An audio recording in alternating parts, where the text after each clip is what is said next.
His name was Fajar, a young man from a small village in central Java. He grew up in a simple family. His father a farmer and his mother ran a small food stall.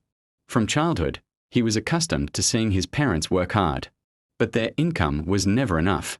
After graduating from high school, Fajar decided to move to Jakarta.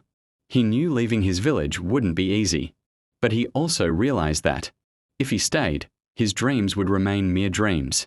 On his first day in the capital, Fajar got lost at the bus stop, lost in his sense of direction. He only had enough money for 3 days' food. He spent the first few nights sleeping in a small prayer room near the market. Hunger, thirst, and longing for his family became constant companions. But slowly, his small steps began to find their way. He was accepted to work as a waiter at a food stall. From there, he learned patience, enduring shame, and appreciating every dollar he earned. For the first 3 months, he didn't send any money. He set it all aside for living expenses. Only in the 4th month was he able to send a small amount back to his village.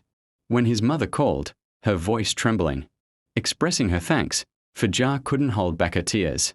Years passed, and he moved to a factory, then gradually rose in position. With the wages he saved, he was finally able to help his younger sibling through college, and even repair his parents' house, which was once on the verge of collapse. Even so, one thing he always carried with him was longing. He missed the smell of the wet earth in the village. He missed the sound of roosters crowing. He missed his mother's hug. That longing sometimes felt suffocating, but it fueled his resilience. Now, every time he returns home, Fajar realizes, being a migrant isn't just about making money. It's about learning to survive, letting go of comfort, and fighting for the happiness of those he loves.